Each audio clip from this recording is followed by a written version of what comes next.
So now we would like to have up our next storyteller, Tamara Sutton.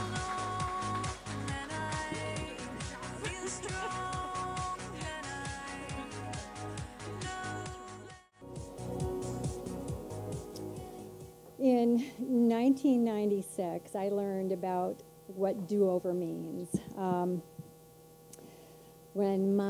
have 5 children, and the oldest of my children died in 1996.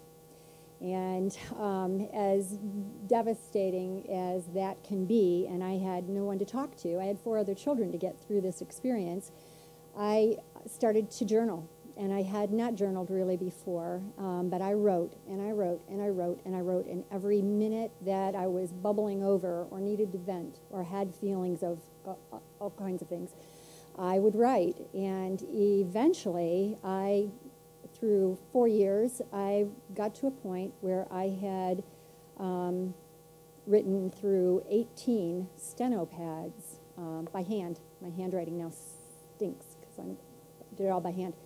At any rate, I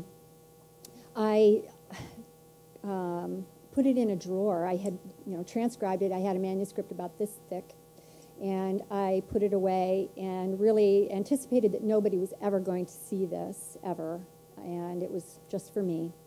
And I moved to Ann Arbor, and in 2004, I pulled it out of a drawer, and it had been sitting in the drawer for 4 years, and I gave it to a friend to look at, and just said, just tell me what you get from this. And so he did, and he read it in one day and got right back with me, and he said, you have to do something with this. So I found an editor. She was 50 years in the business, really knew what she was doing.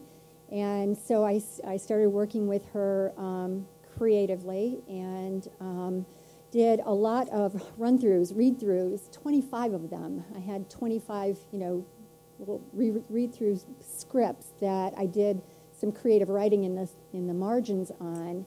And then at one point, we were complete. We had gotten it done, and I had paid her a good amount of money to publish and book signings and all of that stuff.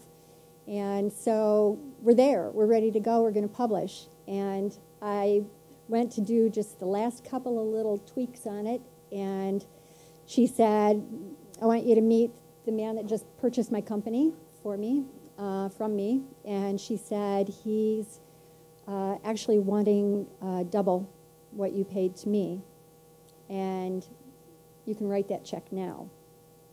And I said, well, I have a contract. And she said, tough. And I said, well, then I want my DVD. And she said, tough. And I said, then I'll take my manuscript. And she said, try and get it. And I was stunned, absolutely stopped in my tracks. So I got my attorney, and we ran very fast and tried to find ways to get through this, around this, and over it. And I found out that possession is 9/10 of the law, and that I couldn't get any of it back at all. So imagine that. I was at 8 years since the death of my son, and here is my baby again, and I have nothing. So I went home and obviously was devastated. I was exhausted. I had put everything into this, and I started to just quit and put it away. And then I realized, wait 1 second. And as entrepreneurs, you know this. When it looks like there is no way out, when you are done in, when you are without resource, you have no choice. You have to keep going. You cannot throw in the towel, or it's really over. And I decided to take that do-over. I got my old and original manuscript. I wrote that book again, rewrote it in 1 month, and it was so much better because along the way I had gathered an inner strength I didn't know I had, and a depth that I welcomed. And I wrote it with a whole different perspective. And so my message is, take the do-over. Don't give up. Don't sit down. Take the do-over, because sometimes it will turn out even better than you could imagine. Thank you for listening.